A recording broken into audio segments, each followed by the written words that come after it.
এখানে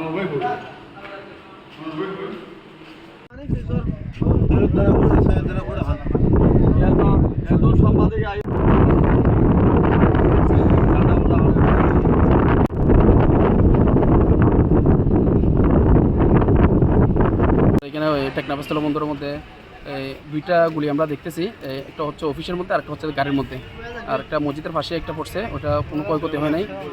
আর এখানে বিরোধীর টাইম ছিল, যার কারণে লেবারও তেমন একটা ছিল না।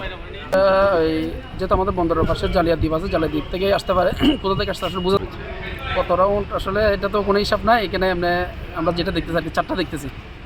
এটা হচ্ছে একটা অফিসের মধ্যে, আর একটা গাড়ির মধ্যে, আর একটা মসজিদের পাশে, আর একটা হচ্ছে আপনার মোটরসাইকেল পার্কিং যেখানে করে ওইখানে একটা। আমি সিএনএফ প্রতিনিধি জিনান বাদাস, মোহাম্মদ সোহেল আমার নাম।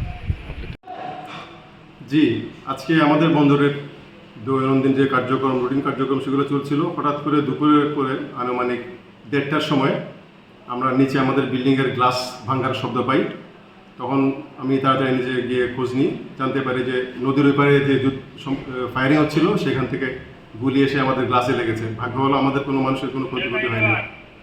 আমার ধারণা সেটা আমাদের পার্শ্ববর্তী যে দ্বীপ, জালিয়াত দ্বীপ, সে আমি যতটুকু শুনেছি বার্মার যে বিভিন্ন দলীয় বন্দর চলছিল, তাদের কোনো সন্ত্রাসী গ্রুপ হতে পারে। আপনার নাম আমরা 2টা খালি খোসা পেয়েছি, যেটা আমরা বিজিবির কাছে হস্তান্তর করেছি।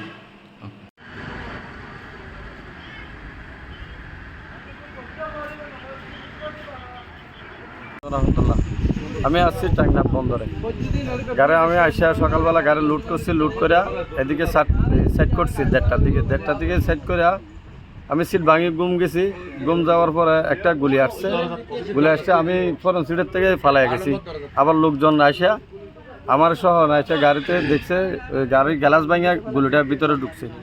ঢুকার পরে গুলিটা এদিকে আসছে, জলিয়ার দিকের দিকে আসছে। তো হঠাৎ করে আমি লাস্টে গুলিটা নিয়ে কাস্টমকে দিয়েছি। ফায়ার তো অনেক করছে, কিন্তু এখানে আসছে 3টা, এখানে 3টা পড়ছে, 2টা অফিসে পড়ছে, একটা আমার গাড়িতে পড়ছে।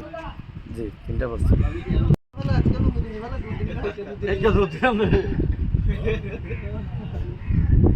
বাইনারি